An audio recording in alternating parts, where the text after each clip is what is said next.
Hey, Ben. Hey, Nice to meet you finally. good to meet you too. I know we've talked on the phone a couple times and have yet to formally meet. Yeah.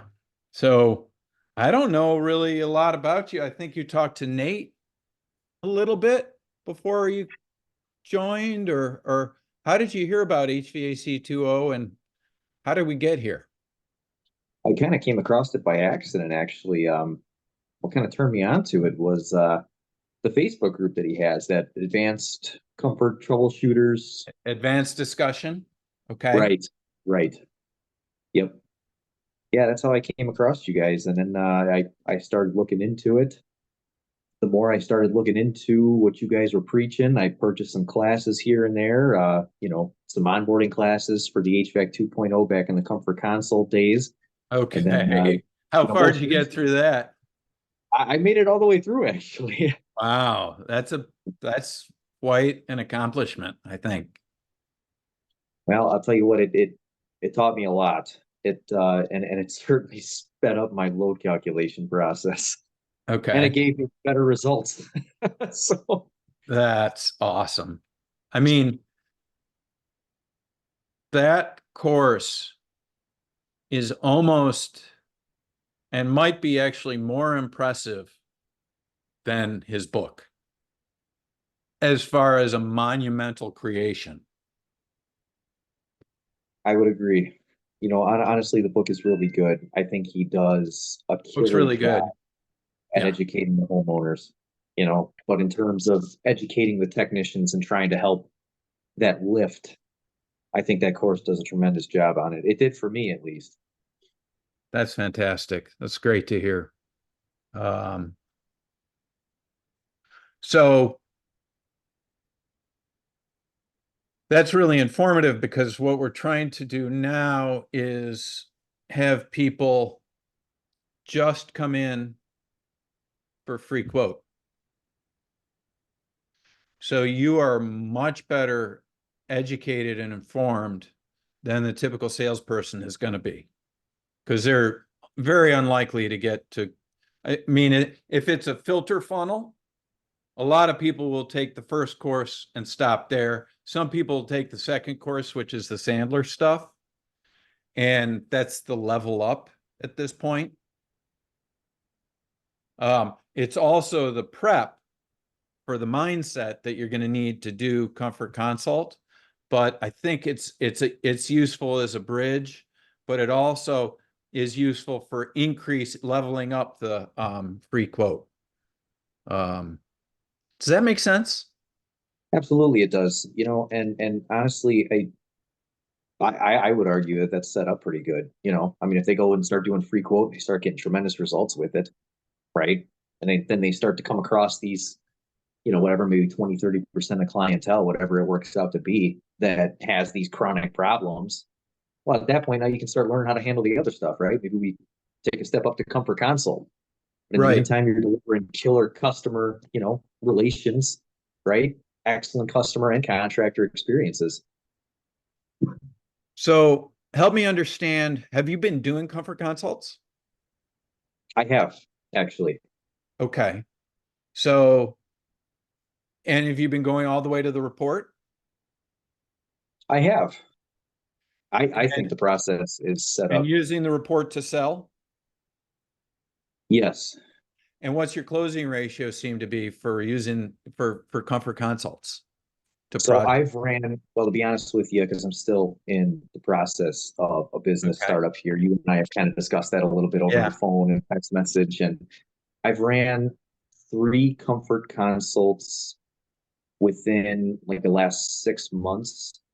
I Okay. have yet to close one, if I'm being honest. Okay. So you However, haven't closed uh, any, but have you lost any? I haven't lost any. Okay. No. So they're in the pipeline right now. They're just sort of floating out there. Because this Right. Right. Comfort Consults often are a pipeline business. And we've seen Comfort Consults come back 2.5 years later. They typically end up being like how big are the jobs that you're proposing? Uh, Usually somewhere in between, probably about the 18 to 30 grand range. Okay. So, and those end up being big jobs for these people? It's a lot of money, you know? Yeah, Yeah. it's a lot of money. So a lot of Yeah. times it takes people a while to figure out where to get the money and maybe exactly what they want to do. But so you've done it, you've done 3 comfort consults in the last 6 months. Um, you feel that they were good. They haven't turned into revenue for you yet, though. They haven't turned into revenue for me yet, but I will tell you that the impression that I got, and these were actually words that were coming from the people that I did the comfort consults for. I was the only one that was even able to come up with any kind of a solution for them with the problems that they were having. Okay. So you got a lot of really positive feedback and gratitude. So that's satisfying. Yes. Yeah, Um, and I think if they were ever to make the leap and they really wanted to fix something, I don't doubt that I would be the person they would contact for it. okay. So, and now that's another thing. Tell me a little bit about the business that you're trying to start. You're in the process of starting. A little residential HVAC business, essentially. Currently a one man show, trying to get my name out there. Okay. So, but when you do a comfort consult, are you also like, is that just HVAC? Are you running, are you thinking that you're going to be possibly doing things like crawl space encapsulation and attic air sealing? I think jobs like that, yeah. I mean, as long as we Do could you do it, have somebody to outsource that part to? yes. Yeah, I do have contacts for doing that when I come across the need for it. Yes. Smaller projects, I wouldn't be opposed to taking on myself, but just like Nate Adams points out in his course, right? If it takes any more than one froth pack, I'm probably just going to leave it to the guys that do this every day, right? So Good, good. Okay, good. Um, so do you think on the comfort consults that you performed, in hindsight, knowing what you know about the free quote process, were they necessary?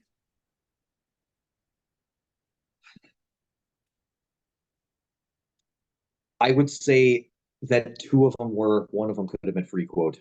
Okay, okay. Um, what we're seeing is a lot of comfort consults. So a huge drop off in comfort consults as the guys are getting comfortable with the free quote. And as the free quote it continues to evolve and develop. And the more it evolves, the more it does a really great job of communicating to the homeowner the assumption of risk that they're making by not getting a load calc. Um, and I think that, well, so I want to ask you, what do you think? Because you've been sort of watching the evolution. I think it does a killer job at doing that. In terms of CYA, right? There was a lot of other contractors that I have worked for prior to going out and doing my own thing, right? And I can't tell you how many pieces of equipment that like I've gone back after we've installed it maybe a year ago, and I mean we ripped it out and we put a new one in for free because there were things that the free quote would go and cover and relay that risk on not only the contractor but to the homeowner as well, right? To where Right. nobody's bases are covered. And now you find yourself in a bad situation. Now, at that point, the only option that you have to maintain good business relations is you pay for it out of pocket, right? You take care of it. Right. And that ends up having two people with a sour taste in their mouth. Absolutely, it does. Um, Contractors unhappy with a homeowner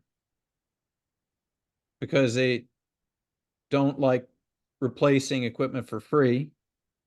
But on the flip side, the homeowner is like, well, you're the expert. Thought you were Yep. gonna, you know, you put in the wrong equipment. How's that on me? Yep.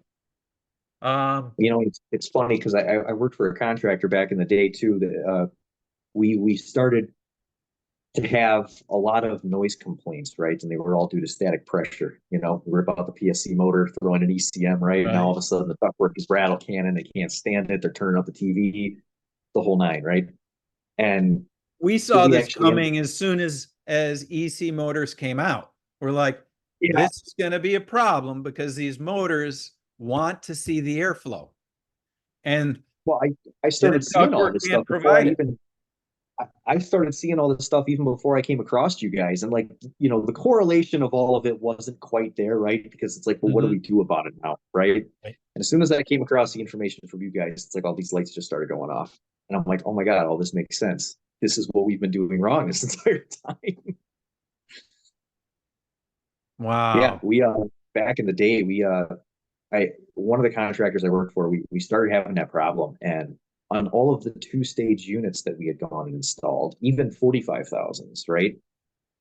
Our solution at the time, and it worked, and we never had any problems with it, is we actually started programming it to run on a two-stage thermostat, and we just wouldn't hook anything up to W2.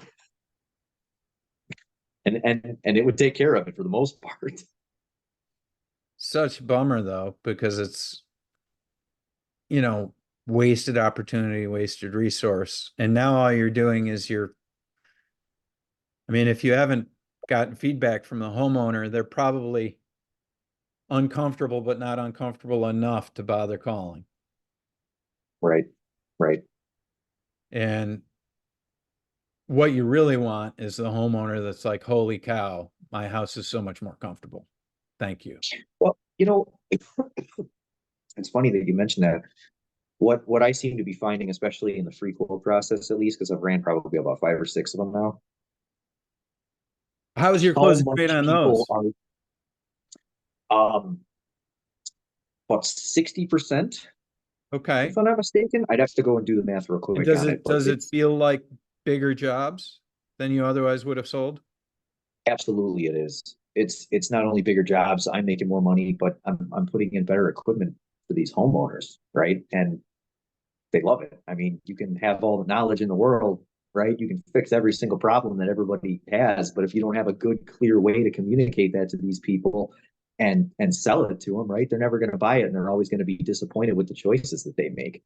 You know, I'm of the belief that if they knew what the stuff did for them, they already would have bought it. Why would anybody buy single stage if they knew Yeah, better? Right. right, So, right. so you're selling what brand? I am a Goodman dealer. Okay.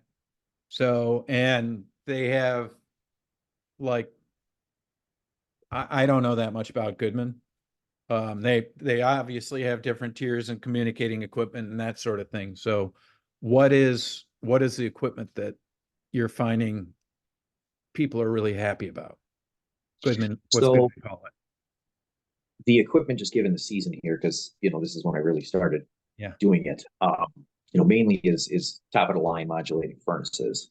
Okay. So So it's I've downsizing and modulating.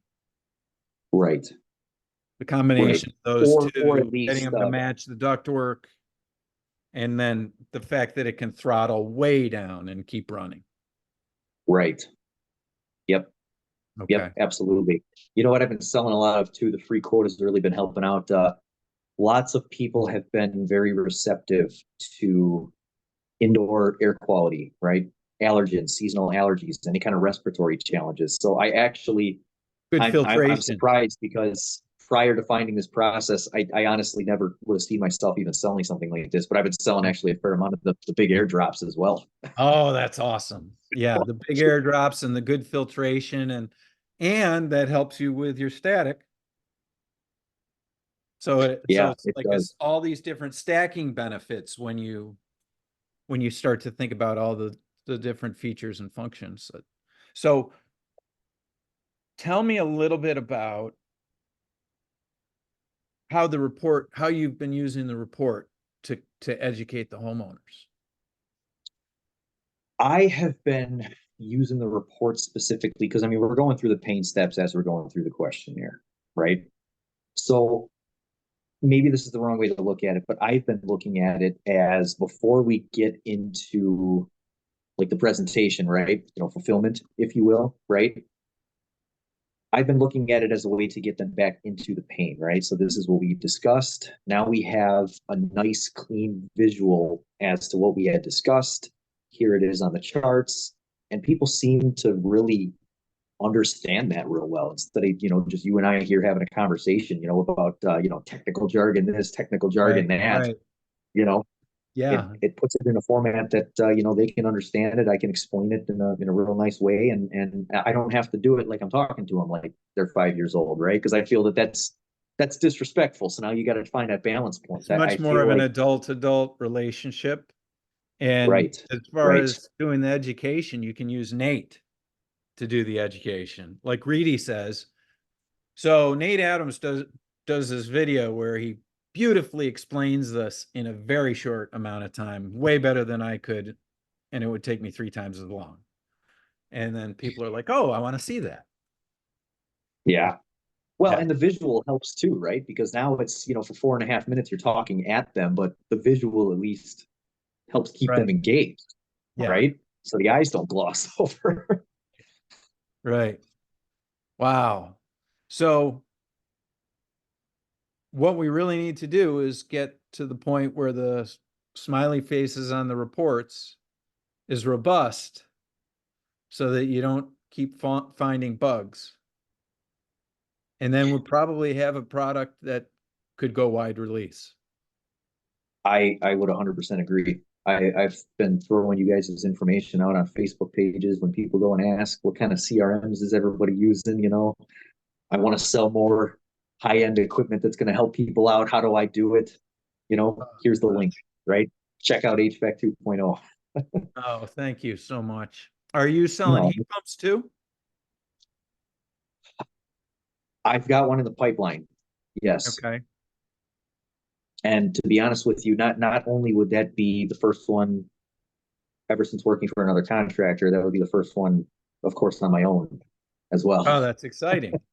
Okay. It is. It is. Like I said, it's unreal. This is stuff that I never would have pictured being able to do. Right. So it's going to be a 13 straight seer or heat pump? 16 seer, which one would you like? Is it right? Right. Right.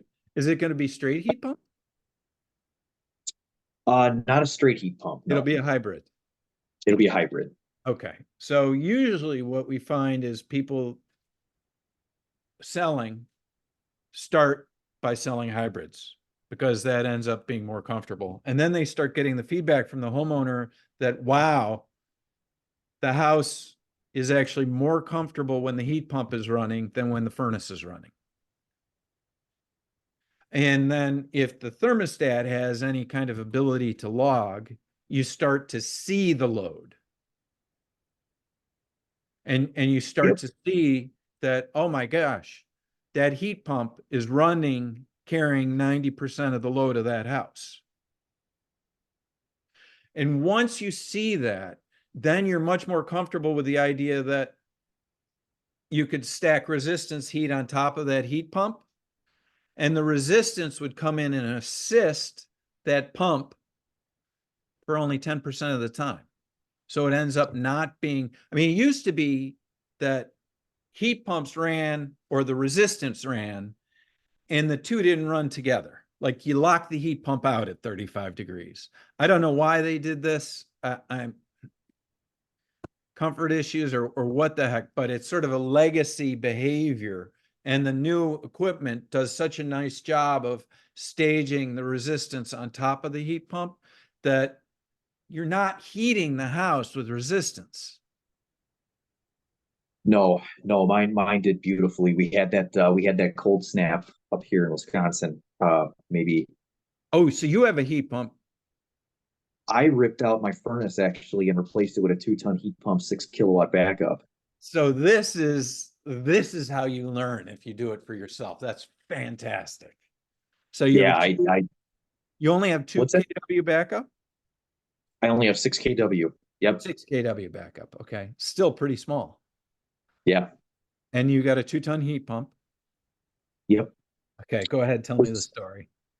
-13 outside for maybe about a good 4 or 5 days straight. My heat Wow. strips were still cycling on and off. I got an Emporia View 2 that I go and I track it on. And yeah, so I mean, I still even had more capacity yet.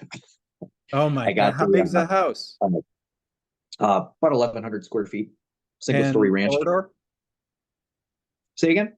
Blower door? Blower door actually was 870. But prior to me Okay, buying the so you got a house, somebody actually did, they did some ceiling upstairs in the attic. I'd say. Yeah. So Yep. you got a good Yep. number. Okay. Yeah. Um, wow, 2 ton, 14 below. 14 below. The heat strips were still cycling on and off. They It were running wasn't running flat approximately, out. they were running about 23 minutes out of the hour. Wow. And your heat pump works at 14 below. What is that It heat pump? does. It does. That is the Goodman recently came out with the side discharge. It's basically the Daikin Fit. Okay. Okay. Yeah. And is that So the top essentially, of I the got a line? Daikin Fit. Is that the top of the What's that? line for them? Is that their top of the line? For Goodman? Yeah, yeah. They have a 21 SEER communicating unit as well. You know, of course, that's a 17 SEER, but I'd much rather have the side discharge. You know, the performance is, as far as dehumidification in the summertime, it's a little bit better than that 22 SEER, of course. Okay. Right, right, Yeah. right. So, and less expensive? Yes. So Yes, what's it the was. Yeah. advantage of offering the 22 SEER? So the this particular model will not function without a communicating thermostat, that Goodman side discharge. Okay. So because of the software, I'd have to, like, if they were going to do a dual fuel system, they kept the single stage furnace that they have in the basement, for example, then at that point I'd have to do a 22 SEER heat pump. Goodman does a really good job with their Comfort Bridge technology on that, though. You know, you can go and you can actually set the target runtime per hour. You can set how much it'll stage down if it goes over, how much it'll stage up if it. Okay. So Yeah, you can trick it's it to run all the time if you want, or try to get it yeah, to run all the time. it's actually a really well made product in terms of the programmable logic. Yeah. I like, that's what we always found the carriers were awesome because you could get them to just sort of run continuous. And what people don't understand is you want your equipment to run like the only circumstance where you wouldn't want your equipment running all the time is if you have a lot of duct leakage to outdoors, I think. And if you have I a would lot of agree. duct leakage to outdoors, fix the duct leakage. Yep. You're going to have comfort issues if you don't have your equipment running all the time. And if you've got duct leakage, you're going to also have energy issues. Well, absolutely.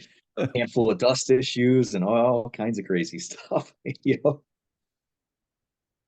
Yep. Well, so tell me more about how things are going. How are you finding your leads?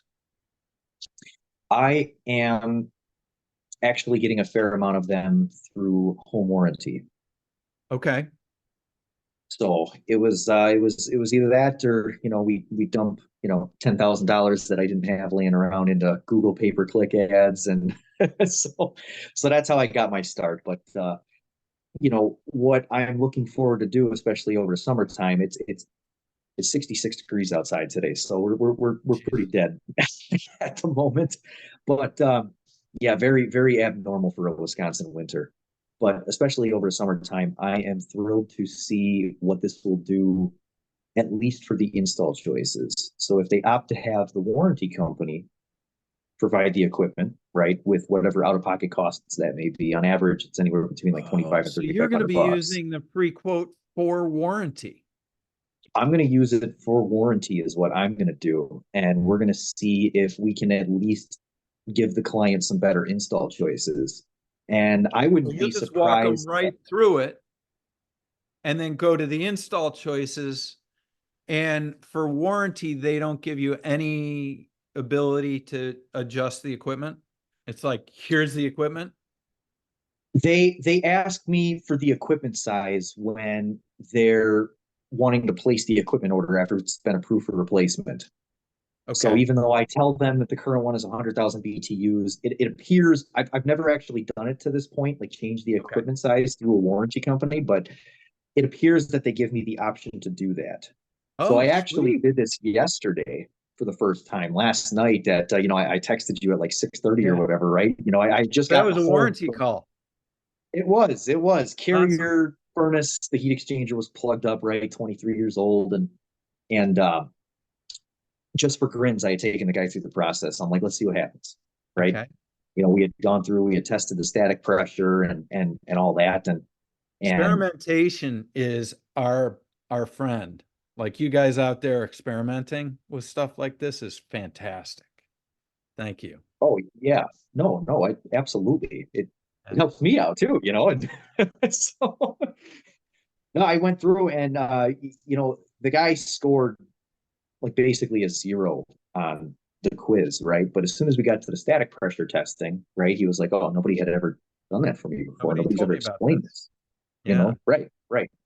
And so I get to asking him questions, and well, how would you feel if the blower motor died? Because he's got 3 furnaces in this house, 8,000 square foot home, right? Oh, okay. And yeah, Sweet. and You're so gonna have a client for life there too, I'm hoping so, right? right? Because nobody else talks to him about this stuff. And it's like, boy, you educated me about all of this stuff. Right. No, he was asking for my business cards before I left. I didn't even have to ask him if he wanted any, right? Oh, Or that's leave them on the awesome. table or Oh, no, that's it was a really good experience. And the guy was more than willing to sit down and talk about it. And he didn't tell me that the last gentleman didn't at least go through any kind of like questionnaire with him, but you got that impression from right. talking to the guy. There was no discussion about anything, it would seem, Right. prior to doing the job. And he actually wanted me to test static pressure on the other one after we were done, right? So I don't know this for sure yet, but I think he is actually going to go with a big airdrop as well, because he's rocking about 0.75 inches of static on the one with a PSC blower right now, Okay. 100,000 BTU furnace. He didn't want to change the size. He wanted to stay with 100,000 BTU, right? I just Okay. ran a real quick little simulation in EDS on the home, and Mhm. the heating load, at least with the numbers that I punched in for a theoretical blower door, came in anywhere between about 150 and 220 worst case scenario, For the whole total for the home, house. for the whole home. Right, Okay. right. Um, but he was concerned about being potentially up over an inch after we had put this new piece of equipment in. So I think he's going to do that. And he's asking me all kinds of questions about it. And how would you do the filter rack? And where's it going to be? And this and that. Like it sparked a lot of genuine curiosity, which Okay.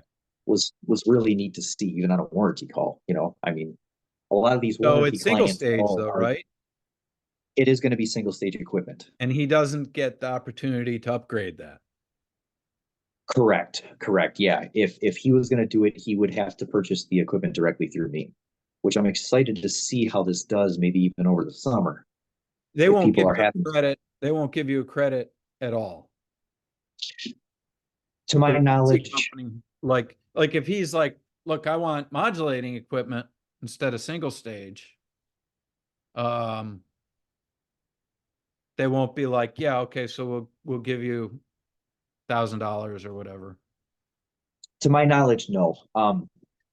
I've had clients ask me to put in claims for upgrades such as that in the past, and every time they've kicked it back and they chalked it up to an upgrade, and we don't cover upgrades, et cetera, et cetera. Take So this or they're leave it. buying the furnace and providing it to you and then paying Correct. you some fixed amount to install it.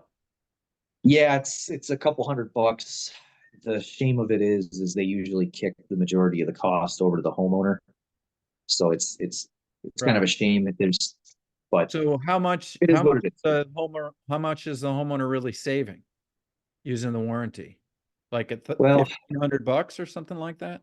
I mean, if you were to go with a single stage furnace or air conditioner, right? On average, you're probably looking at anywhere between like 4 and 5 grand, depending, Right. right?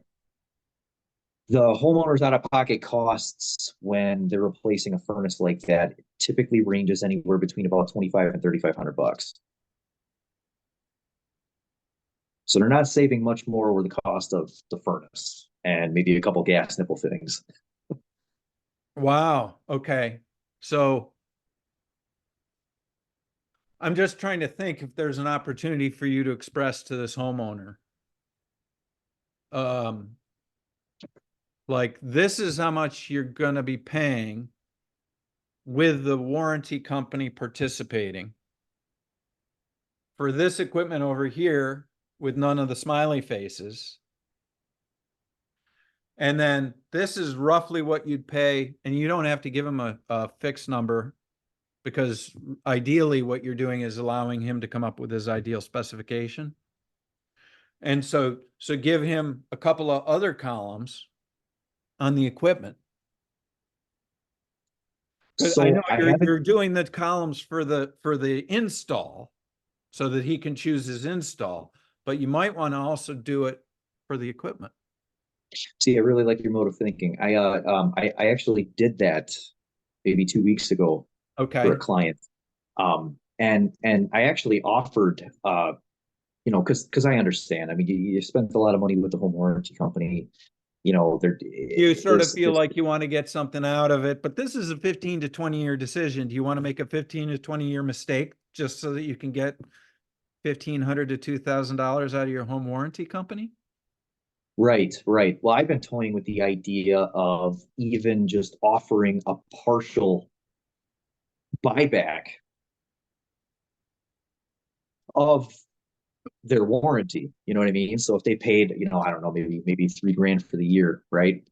Okay, well, I'll tell you what. If you opt for the better equipment, maybe we'll take $1,000 off. Maybe we'll take $1,500 off, right? If you really want to go with the better equipment, right? Maybe we choose a couple good, install choices. It's all case by case, of course, right? It all depends Right. on margins and things of that nature. But yeah, I actually have been toying with that a little bit. I think you just tell them the number. You just say, like, this is what you're looking at. Don't try and couch it in any kind of a pitch type of a way. Just, this is what it is. Um, Yeah, and then help them understand that. And by the way, it ultimately results, like, you might almost say, this is the crappy equipment with the warranty. This is crappy equipment without the warranty. And then this is a better equipment choice, and this is an even better equipment choice. And neither of those get the warranty. And that way you can see a budgetary number or a budgetary range. Well, this is what it costs with the warranty. And then typically this is the range without the warranty. And then typically this is the range with better. And then typically this is the range with all the smiley faces. yeah, yeah. Be interesting The to see beautiful how thing, if that works for you. the beautiful thing about it is that the fact that I'm even creating with one or two of these clients here any kind of poll where they're even giving this any kind of thought, just simply Right, using this right. process. You know Right, what I because mean? mostly it's you've been there before enough that you're like, people used to be totally dismissive of me when I walked in. Yeah. Now I'm getting them to open up and Oh engage. yeah, yeah. And it's like a nice sort of back and forth. It's a nice relationship, really. I mean, these are like little miniature relationships that you have with people when you go to their house to sell them and install their, I mean, as a business owner, you're doing all the steps. And so you're having a little bit more of a relationship than just a salesperson, but may as well have them be nice, right? Well, 100%. Yeah, absolutely. And I'm passionate about this stuff, right? You want to take care of the client, and this not only gives them the impression that you genuinely are here to take care of them, right? Like I'm Right. not here as, a salesman, right? I just want to make sure that you have the knowledge that you need in order to make a good decision about this stuff, right? And I'm fine either way that you go. So I wonder if you still want to sort of, even in these warranty claims, be like, so let's figure out what your ideal replacement specification is. And then I'll put together at the bottom, because now we've moved the installation to above the equipment. Right? So that Yeah, switched. And you understand the reason for that switching. It's a budget. People were picking the best equipment, and then they realized that the install options that they wanted were going to be $6,000, and they couldn't afford the best equipment. And so now you're backtracking. And so by putting the right. install choices first, then whatever money's left over picks the equipment. Yeah, If they have budgetary constraints. right, right. No, that Like if you absolutely need a makes sense. two-stage furnace or instead of Well, I mod. mean, if you subject your client to sticker shock, that could be a little counterproductive, right? So, Right. Well, right. Plus taking when they made a decision and you take away, they might be anchored to that decision. And so you're creating pain, not only unnecessarily, but pain that's associated with you because you created it. You don't want to do that. Because again, you're trying to have this nice relationship. So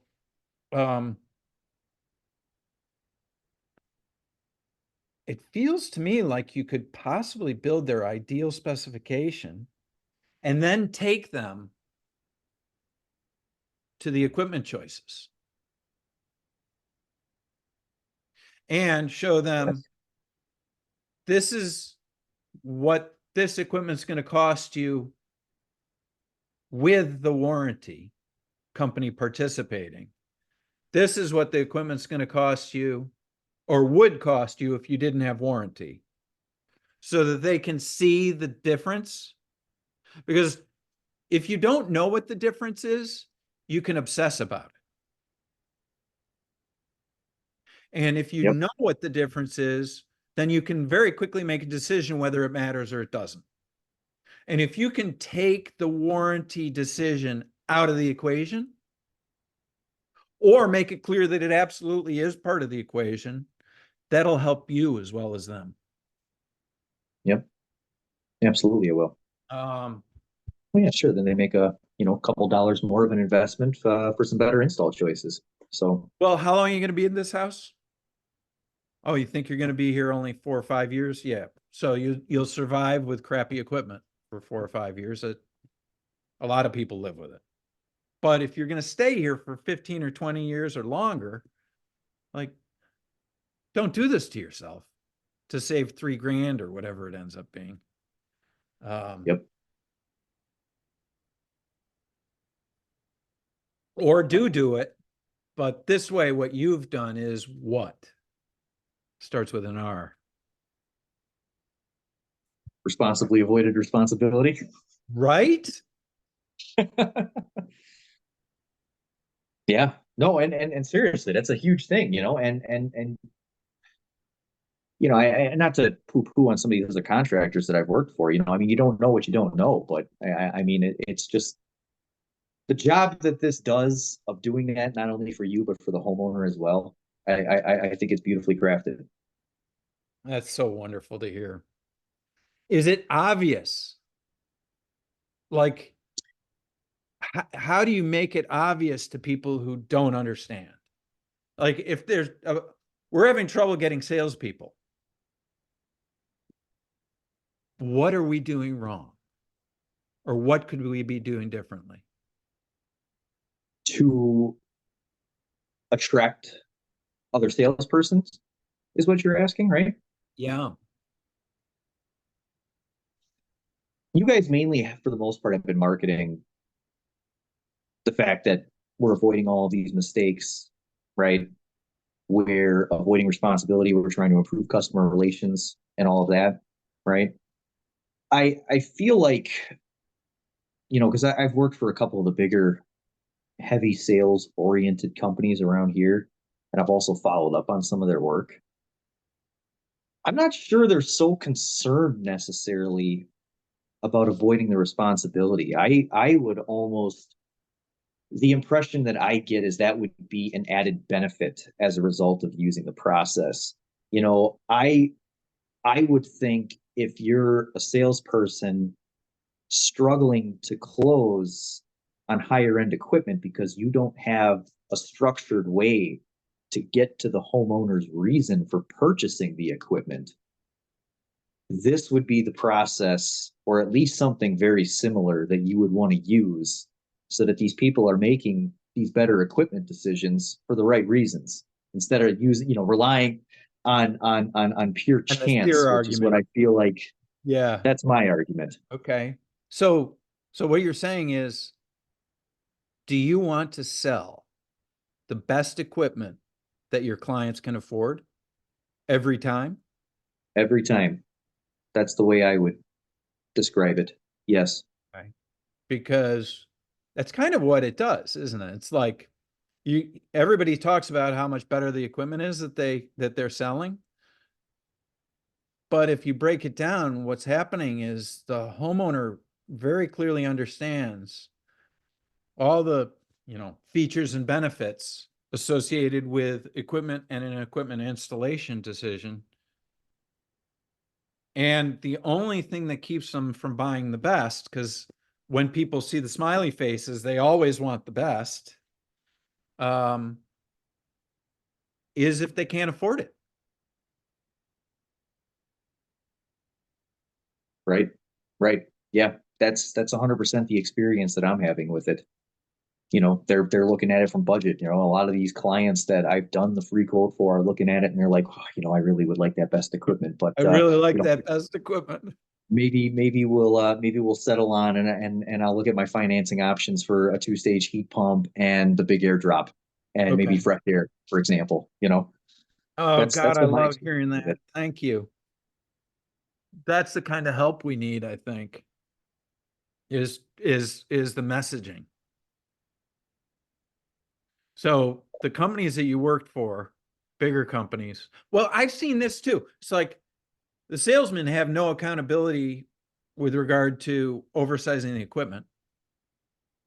Because No, when that comes back to haunt the company, that's the service department's problem, or it's warranty reserve, or it's like you made so much of these mistakes are made at the sale, and they're unfixable if they're made at sale. Like yes, putting 100,000 BTU furnace on 45,000 BTU of ductwork. You're not fixing that if it's single stage anyway. no, It's done. That mistake is forever and totally avoidable with likely load range. absolutely it is. Yep. And I think a lot of companies, if they're even interested in reducing their callback rate, they should consider using this software. Really go through the onboarding, really understand the benefits and the possibility, because I don't even think a lot of people entertain this as possible to downsize the equipment. You right. know, that would Okay. that would So avoid. we don't even know that, do we? We don't even know what they're thinking is totally absurd or not even on their radar. Or, I mean, there's stuff like that that you've experienced in these companies that we don't even understand. Yes. Any Yep. other, Well, like, even a lot of these technician groups, or even other contractors that I've worked for, when we're talking about, because I started talking about this stuff even before I came across you guys, right? I ended up taking a course from the ACCA online for, load calculations, duct sizing, standard 5 quality installation, right? And that's kind of what started this rabbit hole. And then I started looking at all this stuff, and then eventually I came across you guys. But, you know, a lot of my experience was, these guys don't even think that they can do load calculations like without having somebody having some kind of way to like literally tear open the drywall, check the R value, call the manufacturers of the windows. And, you only have to get it so close, you know? well, and with range, it's much more accurate because it's hard to hit the bullseye and be right. But if it's in a range, you can let the homeowner pick the bullseye. That's almost kind of the danger of it too, if they're not using a process such as yours, because a lot of these people will just go and, I've taken a number of sales trainings, since becoming a small business owner, because of course now I'm the one that's Okay. got to pay the bills, right? And a lot of these people just go and they preach, and I know they're preaching this to all of these bigger companies that are out there, right? You just do a load calculation, you take manual J ad verbatim. Okay, we know now that your 100,000 BTU furnace in this It's the 1,900 right square foot size. home is properly sized, right? And yeah, but now how do you communicate that to other contractors? You know what I mean? How do you get the word out there and get people to change, especially if they're in a position where they're selling a lot of shoddy work, they're selling a lot of oversized equipment, clients aren't And happy, getting and then away with you it, know, yeah, and then the fix is they surviving. go back next year and they sell them more ductwork, right? Or Right. whatever the case might be, you know, and if they don't see a problem, you know, how do you bring that to light? Well, I like the idea of asking, would you like to do less callbacks? Yeah, Um,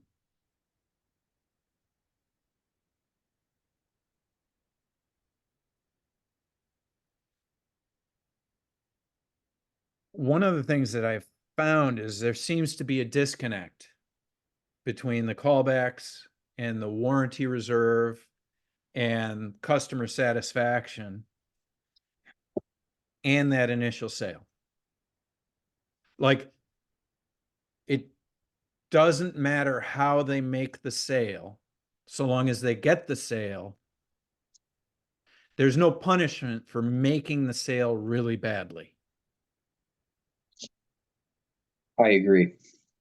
And so if the salesperson doesn't have any accountability for the garbage they sell, then the salesperson doesn't have any motivation to improve. And the surprising thing is, because all of our guys are showing much higher closing rates, much higher average tickets, much higher revenue per lead. And if you know how to do math and you're a commissioned salesperson, that means a whole lot more money in your pocket with this. Like, I'm wondering if most of the sales force out there doesn't know how to do math. No, if you want to sell better equipment, you want to reduce your callback rate, and you want to work less, start using the process. So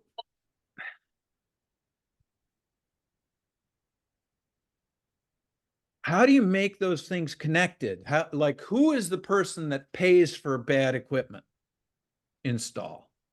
Who is the person who's like it? I'm not even sure that the sales manager suffers the pain of the bad sales guy. And I'm not sure that the sales manager suffers the pain of, because these leads cost money, right? And so the revenue generated per lead is a number that directly relates to the bottom line. And I have heard that people want a minimum of $3,500 of revenue generated per lead, or you're a bad salesperson. But it still feels very esoteric in the way that these larger companies are thinking about these numbers. Um, I've seen guys actually who have amazing performance get benched partway through the month because they've made their target revenue for the month. And there's nothing much more demoralizing to a really good performer than to take them out of the lineup when they're performing really well. Like, Right. they punish me because I'm doing a good job, and they need these leads for the guys over here that are doing a crappy job. That doesn't make any sense. Why did he get 60 leads when I got 25? Like, that money that you get at 3,000 revenue per lead versus 7,000 revenue per lead, they lost $3,000, $4,000 per lead for every lead they sent to that guy. Now that guy had to run 60 calls. He had to run 60 calls, but like, Yep. why reward him for bad performance? You should be like, yeah, you're only getting 30 leads this month unless you perform well. Like, make it a competition for performing well instead of a punishment for performing well. I don't know.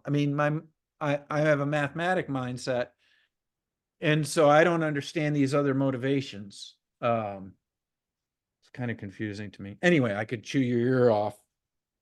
I'm thrilled that you're using our process. I'm grateful. I'm grateful that you're helping find these bugs. And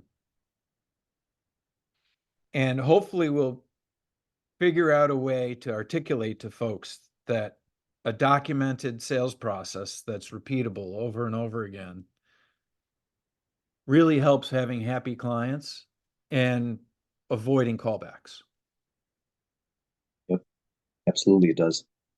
Yeah, that's been my experience. I mean, even the documentation for, the electrical panel, right? The measurement, static pressure, right? All the ductwork measurements that you guys have in there. I mean, that is absolute gold to any install manager, especially if you're one of the bigger shops that, your salesman goes out there, grabs the measurements of the sheet metal. You're just doing a quick little swap of the box, right? You're not doing anything fancy. Right. And they can just take that sheet metal guys in the shop, got it printed out on a piece of paper, and we just build up the sheet metal and away we go. Couple of pictures, couple of I mean, everything about it. It's shots. like you guys thought about just about everything when you put this together. Well,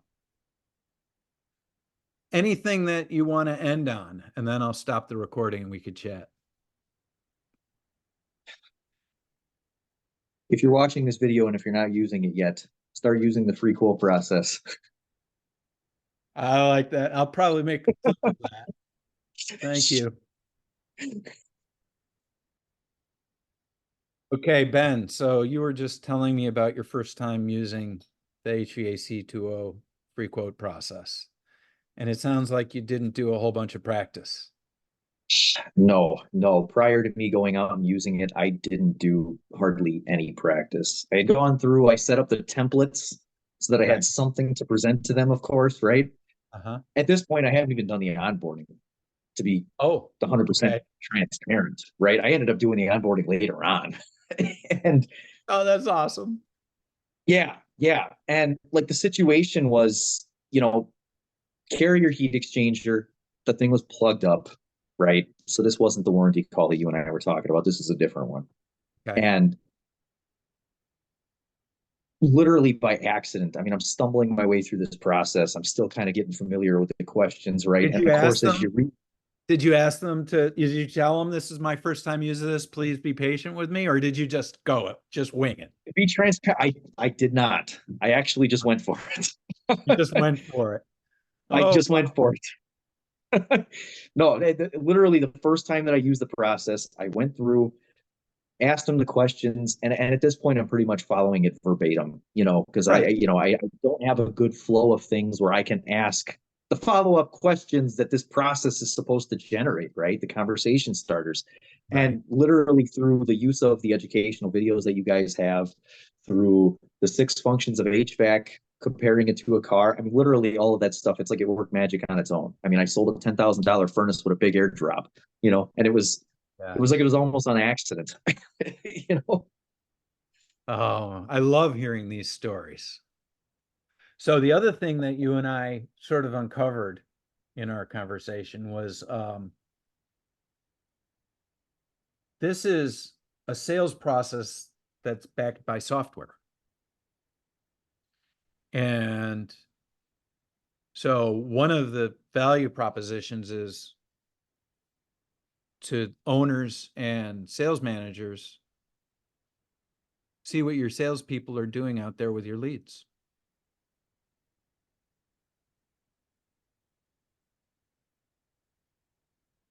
Yeah. You're going to be approaching some bigger companies, talking to them about this. Yeah, I think I'm going to. I've got some in mind. I think they could really benefit it from it. And I know for a fact their clients could. Figuring out got how a couple you can approach them is the challenge, though. Right. Okay. All right. I'm going to stop the recording again.